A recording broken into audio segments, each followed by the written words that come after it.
This week we're going to explore the difference between something that plays a role and something that is the goal. Thus the title, The Goal Isn't Zero.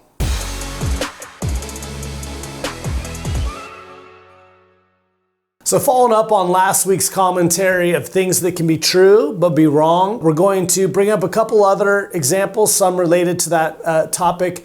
Again, around things that people can often confuse with goals, things that might play a role in getting them to where they want to go, but put in the wrong priority amongst those things that have to be accomplished can actually be counterproductive and hold you back from accomplishing what you want to do. One of these things is the issue of zeros. We talked a little bit last week around the zero of volatility. That's certainly one of them. The other one is zero debt. These are two things that we hear people time and time again say, like, oh, I don't want volatility. I don't want debt. Both things certainly want to be diminished with time, certainly can be productive, if not a goal at all, but often get confused with the ultimate goal, which is that of financial independence. So to the first one, and we'll talk about the math component. We're always talking about math versus emotion here at 10 Capital. To the math side of this problem with zeros, the issue isn't getting to zero debt. There is a point in time, we walk through this with clients, particularly those who maybe are on the verge of retirement or have had a liquidity event, or could just be looking at a number of different things in their lives that they'd like to get paid off, and really making sure they understand the difference again between debt and an effective use, effective being the operative word, of leverage, and understanding to think of their life a little bit more as a balance sheet, given for most of these people that are at a time in their life where they actually have assets. It's not just all liabilities. It's not just all debt. Why is this so important? Well, we see time and time again, people retire, again, have the liquidity event, and one of the first things their heart tells them to do is pay off all my debt. The problem with that potentially is you're giving up, and in some cases we've seen, too much of an asset that could be otherwise put to work. The ultimate goal, the ultimate thing that has to be done when one's achieving financial independence is having assets, whatever they may be, investable assets, a company, properties, that can pay you an income stream commensurate with what you want to spend. So yes, paying down debt might help lower the bills, but it in and of itself does not pay the bills. That requires assets that, again, produce income. And so you want to really understand, one of the things we often walk through with clients is what are bad debts?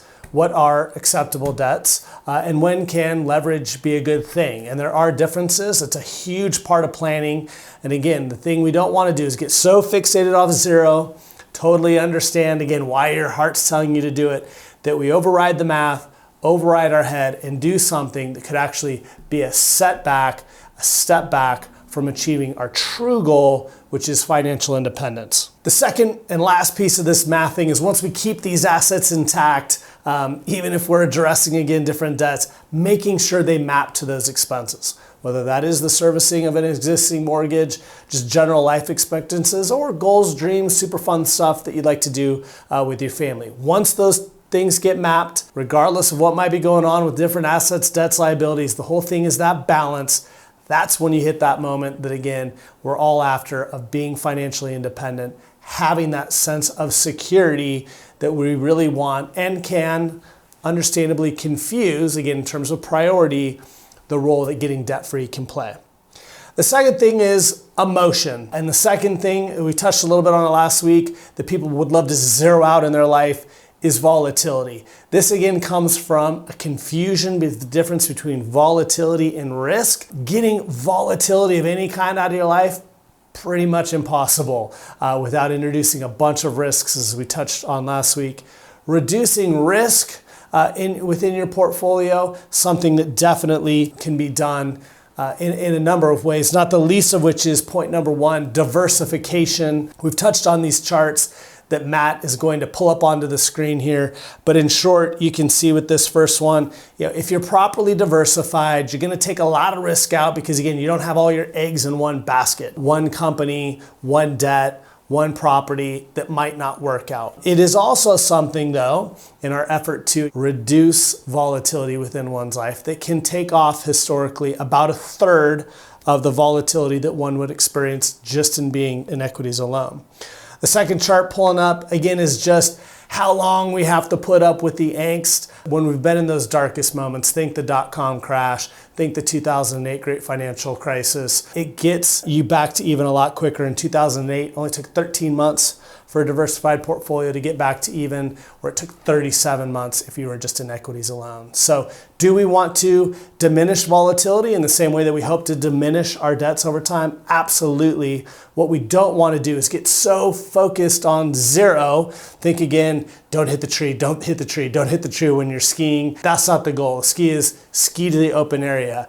When you're trying to complete a pass, it isn't fixating on not throwing an interception. It's focusing on the positive of throwing to your guy. The reason for that is if you've got no volatility in your life, you also don't have sufficient growth for the vast majority of us to help us outpace inflation. As we touched on last week, cash over the last 15 years has paid about 0.4%.